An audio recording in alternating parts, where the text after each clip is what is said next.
안녕하세요. 중화여건 전문 SD 입시 컨설팅입니다. 오늘은 인하대 상향 지원 전략에 대해 한번 알아보겠습니다. 인하대 교과 전형을 몇 등급이면 지원을 할 것 같아요? 2점대 초반, 2점대 중반, 대략 이 정도 생각을 하실 것 같아요. 2점대 초중반. 그죠? 그런데 2018학년도에는 어떤 일이 벌어졌냐면, 인하대는 최종 평균, 2018학년도에는 최종 평균, 합격자의 평균이랑 최종 최저, 합격한 학생 중에 가장 이제 성적이 안 좋은 학생까지 이제 발표한 게 2018학년도예요. 이때 보시면, 전자공학과는 평균이 1.7등급이고 최저가 1.87. 높네요. 기계공학과 1.68에 2등급. 그리고 이렇게 해가지고 그래, 문 닫고 들어간 학생들이 2점대 초중반. 와, 평균은 1점대 중후반 나오면서 최저가 이제 2점대 중반인 학과들이 되게 많았어요. 그런데 이거는 뭘까요? 의류 디자인학과 최저 점수 6.88, 중국학과 최저 점수 6.03, 해양과학과 최저 점수 5.76, 건축학부 인문 5.08이 최저. 4등급 밑에 학생들이 합격한 학과가 이만큼이나 있네. 뭐야, 인하대 이렇게 낮아? 이렇게 생각을 할 수 있는데, 이유는 이 최저 기준 때문에 그렇습니다. 문과는 국수영 탐 하나, 그러니까 국어, 수학, 나영, 영어, 사회교과 중에서 세계합이 7등급. 2018학년도에는 이과는 국어, 수학, 가영, 영어, 과학 중에 2등급이 2개. 이제 이게 최저 기준이었어요. 그렇기 때문에, 그리고 이제 2017에서 2018로 올 때 얘네들이 이제 최저가 없다가 생겨서, 원래보다 더 많이 떨어진 쪽이 2018학년도였는데, 2019학년도에는 어떻게 바뀌었냐면, 그러니까 2019학년도에 바뀐 게 아니라 2020학년도에 바뀐 거죠. 2019학년도의 입시 결과를 보면은 이제 여기선 최종 평균만 이제 공개를 했습니다. 2019학년도 보면은 제일 밑에 있는 게 사학과가 3.43등급이었고, 여기서 이제 4등급이면은 4등급 라인에서는 이제 지원을 할 학과가 없어 보이죠? 여기가 이제 없어 보여요.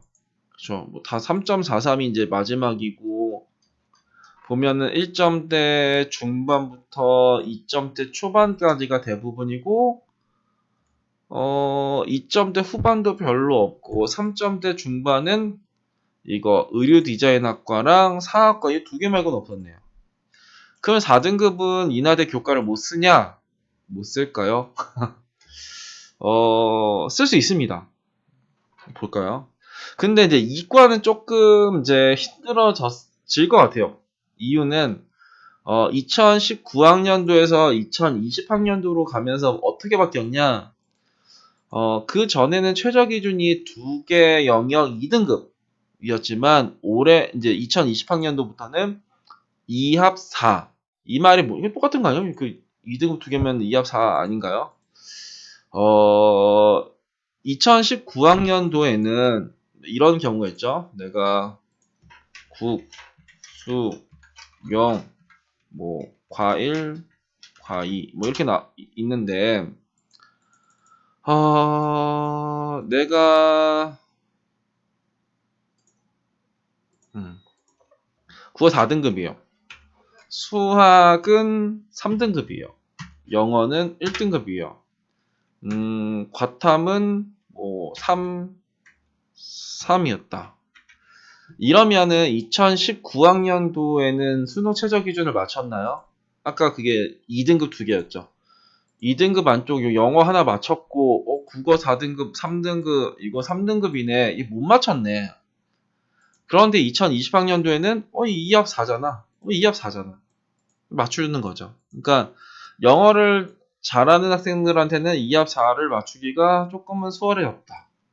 그전에는 영어가 이제 뭐 1등급이어도 너는 2등급 안쪽으로 들어가는 한 과목으로만 쳤지만 이제는 얘가 2합으로 들어가기 때문에 나머지가 이제 3이 나와도 2합 4를 맞출 수 있다. 그래서 인하대 이과는 최저를 못 맞추는 게 어쩌다 보면 더 힘들지 않을까. 그러니까 웬만하면 다 맞출 것 같아요. 그래서 요 애들은 4등급 라인으로 내려가는 일은 드물겠다. 근데 이 문과는 어쩌다 보면은 4등급 밑으로, 그러니까 왜냐면 얘는 최저가 이제 바뀐 게 없으니까. 인하대는 기본적으로 이과 학교예요. 그러니까 이과가 좋은 학교인데, 이 문과, 인하대 문과? 뭐 여튼 좋긴 하지만, 근데 얘네들이 3합 7을 맞추면서 여기를 꼭 가고 싶은 학생들이 얼마나 많을까? 라는 걸 조금 고민을 해봤을 때, 일단은 이것만 보면 4등급이 못 쓰는 것처럼 보이지만, 이거 한번 보실까요?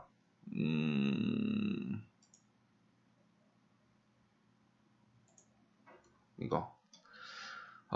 일단은 뭐, 문이과 다 같이 볼게요. 이제 2020학년도 입시 결과는 아직 안 나왔지만, 2020학년도 이후에는 이과가 4등급 밑으로 떨어질 일은 많진 않겠다. 일단은 볼게요. 2019학년도까지만 해도 2등급 2개라는 최저를 갖고 왔을 때, 이 기계공학과는 평균이 1.67등급이래요. 이건 답 없네.가 아니라, 모집 인원이 30명인데 실질 경쟁률이 2.3대 1이에요. 그러면 이제 69명이 최저 기준을 맞춘 거죠. 69명 중에 몇 등까지 합격했냐? 60등까지. 그러니까 30명이 빠졌으니까 60등까지 들어간 거죠. 항공우주공학과는 2.51등급인데 이 실질 경쟁률 1.9대 1이네요. 실질 경쟁률이 2대 1이면 이게 30명이 맞춘 거죠. 최저 기준을. 근데 이게 2대 1이 안 되니까 30명이 안 되는 거예요. 29명 정도가 맞춘 거죠. 근데 이제 13명이 빠졌죠. 그러니까 29명이 최저를 맞췄는데 28등까지 합격을 했다. 한 명 빼고 합격 다 했다. 근데 평균은 2.51이다. 그죠? 뭐 이런 것들이 많아요. 뭐 실질 경쟁률 보면은 뭐 에너지자원공학과 실질 경쟁률 1대1. 그죠? 그리고 이제 문과 쪽에서는 아까 사학과가 3.43등급이었는데 얘네들은 뭐였는데 6명 모집에 실질 경쟁률 1대1이었어. 그러니까 최저만 맞추면 다 합격을 했어. 내가 뭐 5등급이든 6등급이든 여튼간에 최저를 맞췄으면 합격을 했을 거예요. 추합이 없다라는 거는 빠질 인원이 없죠. 왜냐면 6명밖에 못 맞췄으니까. 예를 들어서 7명이 맞췄으면은 1명 빠지면 예비 번호 1명이 나왔겠지만 더 이상 충원할 인원이 없었던 거죠. 사회복지학과는 어땠냐? 7명에 이제 2대1이 안 됐으니까 한 13명 정도 맞췄는데 13명 중에 11명, 11등까지가 들어갔다. 여튼 우리는 이 입시 결과만 보면은 답이 없어요. 그쵸? 이 입시 결과만 보면은 답이 없어 보이는데 이 실질 경쟁률과 이 빠진 인원을 보면은 어쩌다 보면 이라는 생각이 들죠. 예를 들어서 이 교육학과 8명 모집에 실질 경쟁률 2대 16명이 맞춘 거죠. 그 중에서 13등까지가 들어갔다. 그럼 3명 빼고 다 들어간 거잖아요. 근데 입시 결과는 2.6대 1이다. 그죠? 그리고 사회교육과 이건 20명 맞췄는데 16등까지가 들어갔다. 4명 빼고 다 들어간 거죠. 그러니까 내가 근데 모든 게 막 실질 경쟁률 2대 1 안쪽으로 들어가는 건 아니지만 실질 경쟁률 2대 1 안쪽에 있는 학과들이 있죠. 하나, 둘, 2대 1 안쪽만 보면은 여기 셋, 넷, 다섯, 여섯, 일곱, 1.3대 1이네요. 여섯, 일곱, 여덟, 아홉, 열, 일단 10개나 돼요. 2대 1이 안 되는, 실질 경쟁률이 2대 1이 안 되는 학과가 10개나 됐어요. 그죠? 근데 이제 이과는 조금 이제 입시 결과가 올라갈 거예요. 그리고 이제 확 떨어지는 케이스도 별로 없을 겁니다. 그런데 문과는 학과를 잘 선택을 하면은 어 그 이런 거죠. 그러니까 예를 들어 실질 경쟁률 1대1인 사학과를 내년에 쓰면 안 되는 거예요. 우리는 내년에 이렇게 실질 경쟁률 낮은 아니면 좀 지원하지 않을 거를 잘 선택을 하다 보면은 어쩌다 보면은 다 들어가는 학과를 선택할 수 있고 아니면 한두 명 빼고 다 들어가는 학과를 선택할 수도 있다. 그쵸? 그렇기 때문에 내신 4등급 학생들도 교과 전형으로 인하대가 불가능하냐? 아니다. 이과는 잘 모르겠어요. 이과는 전형이 이제 최저 기준이 좀 완화가 되어서 내신 4등급 학생들도 매년 들어갈 수 있을지는 모르겠지만 문과 학생은 매년 들어갈 수 있을 거라 생각을 합니다. 학과만 잘 선택을 한다면. 그러니까 나는 인하대만 들어가면 돼. 학과는 상관없어. 그러면은 내년에 가장 많이 빠질 아니면 가장 지원하지 않을 것 같은 학과를 선택을 하시면 돼요. 그거는 매년 달라집니다. 왜냐하면 입시 결과를 보고 쓰는 거예요. 아직 2028년도 입시 결과가 안 나와서 어떤 학과가 뭐 올해 좀 많이 대폭 떨어질 거다. 이런 건 아직 모르겠지만, 그러니까 이런 겁니다. 예를 들어서 사학과랑 사회복지학과가 왜 그랬을까를 좀 유추해 볼 수는 있어요. 그러면 어, 일단 사학과는 여기 있었어요. 어땠었냐? 평균이 2.299, 최저가 2.63이었던 거예요. 그러니까 문 닫고 들어간 학생이 2.63인데 내가 만약 2.65다. 그럼 이제 못 쓰겠죠. 못 쓸 이유는 없는데 대부분 못 씁니다. 그러면은 이 사학과가 기본적으로 이 정치외교나 국제통상이나 경영학과나 아동심리나 국어교육이나 언론정보나 행정이나 경제보다 높아야 되냐? 이 학과보다 이거를 더 선호하냐? 아니다라는 거죠. 그렇기 때문에 얘를 덜 쓸 것 같다라는 거는 그냥 한번 생각은 한번 해볼 수 있어요. 그쵸? 그래서 그냥 이런 거를 고르다 보면은, 그러니까 이게 뭐 100%막 정답은 아닌데 확률이 높습니다. 어떤 거? 얘보다 더 좋아하는 학과들이 막 밑에 깔려 있어. 그럼 넌 얘는 안 쓸 것 같은데 왜? 입시 결과가 얘네보다 더 높으니까 얘 쓸 바에는 얘 쓰겠죠. 그러니까 이쪽에 사학과를 쓸 바에는 국제통상을 쓰겠죠. 왜냐면 얘네는 2.29에 2.63이었는데 2.29가 평균이고 2.63이 최저였는데 국제통상은 2.38이 평균이고 2.73이 그 최저래요. 그리고 얘는 많이도 빠졌잖아요. 이런 거 쓰겠죠. 이건 안 쓰고. 그러니까 결국 무너지는 학과는 안 쓰는 학과예요. 그 해에 쓰기 싫은 학과. 그 해에 쓰기 싫은 학과를 찾으면 이런 건 너무 쓰고 싶겠죠? 평균이 3.66이고 최저가 6.03이면 누구나 쓰고 싶은 학과가 될 테고, 그쵸? 이런 것들은 쓰기가 조금 싫었을 거다. 그래서 얘가 실질 경쟁률 1대1이 되고, 사회복지는 뭐 한 2명 빼고 다 합격을 했다. 이런 거죠. 철학과도 마찬가지예요. 철학과가 무슨 경영학과보다 위에야. 그쵸? 내가 철학과 쓸 바에는 경영학과를 쓴다라는 거예요. 무슨 말인지 알겠어요? 평균은 얘가 이제 더 높긴 하지만, 최저 점수, 문 닫고 들어간 애는 2.81이고 2.85라는 거예요. 그리고 얘는 2명 빠지고 40명 빠졌고, 내가 만약 2.7등급이다? 어떤 거 쓰겠어요? 경영학과 쓰겠죠. 이거 안 쓰고. 그러니까 철학과도 이제 빠질 가능성이 되게 높다. 근데 이런 건 딱 눈에 보이니까 또 몰릴 수도 있긴 해요. 그러니까 이게 다 심리 싸움인데, 그러니까 철학과는 누가 봐도 떨어질 것 같아. 너가 왜 거기 있어? 네가 무슨 경영이나 아동심리나 국어교육보다 네가 왜 위에 있어? 이 생각은 이제 누구나 할 수 있는 거죠. 누구나 할 수 있는 거. 철학과를 쓰면은 이게 4까지 내려올 거냐?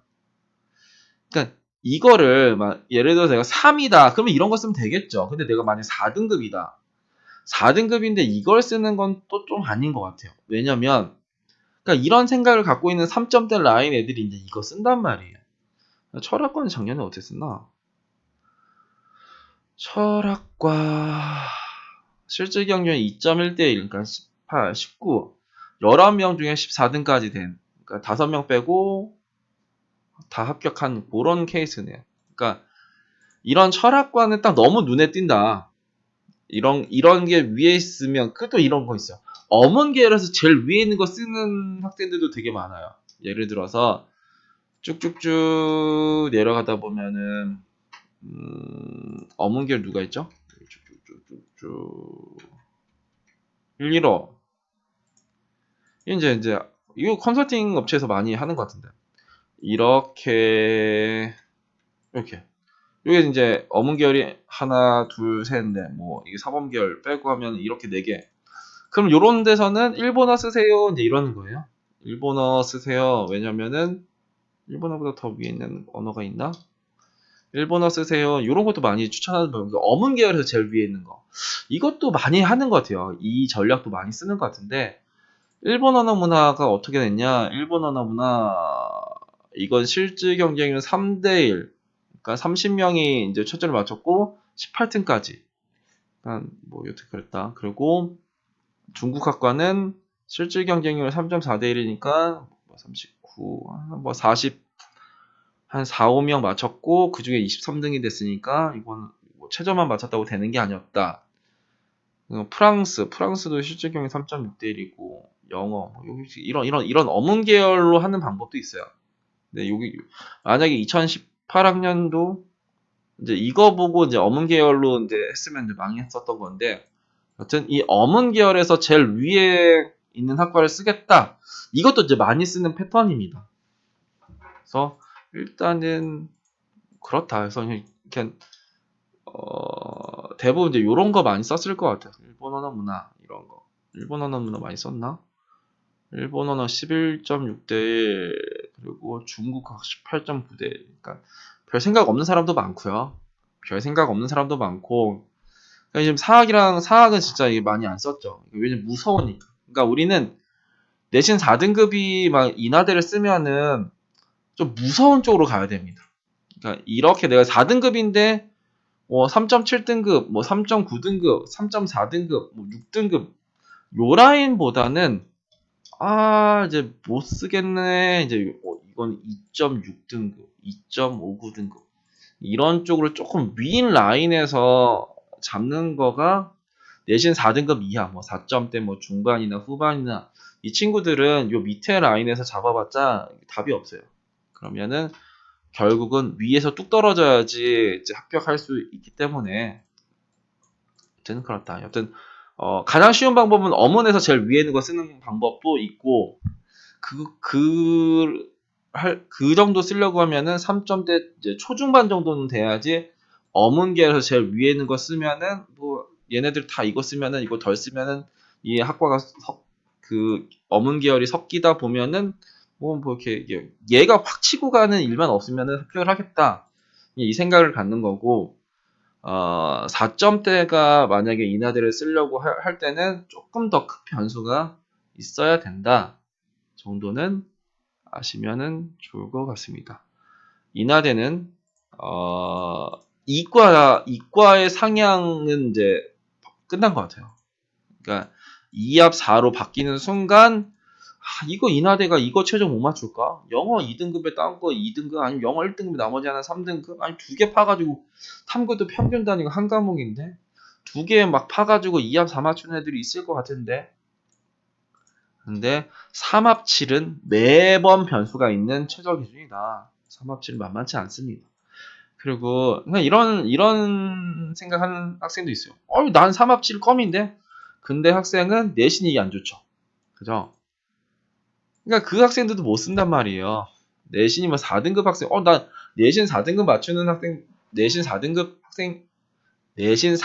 학생 중에서 3합7을 맞추는 학생들은 되게 많아요. 근데 이 학생들은 이제 이 강심장이 아니라 이걸 지원 못하는 거고, 또 이 성적을 맞출 수 있는 그 내신이 이거 있는 학생은 많아요. 근데 또 그 학생 중에 3합7이 또 어려운 거고. 그러니까 내신도 좋고 3합7도 맞춘다라는 게 되게 어려운 거다. 그래서 내신 4등급 내신 4등급에 3합7 맞출 수 있는 학생들은 굳이 막 이런 거 안 하고 정시 이제 바라보죠. 그죠? 그냥 정시 바라보는 거죠. 굳이 뭐 하나의 카드를 그냥 이렇게 쓸 바에는 그냥 논술로 쓰겠죠.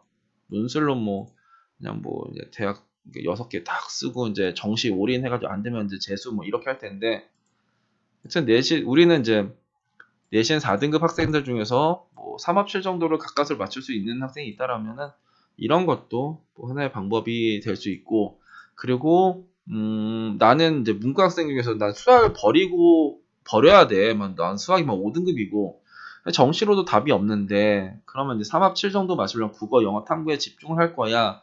그리고 뭐 만약 떨어지면은 뭐 3합7이면 2, 2, 3 정도 나오니까, 아니면 2, 2, 3보다 더 잘 나와서 나는 뭐 가천대 정도 정시로 지원을 할 거예요. 뭐 이런 생각을 가질 수 있는 거죠.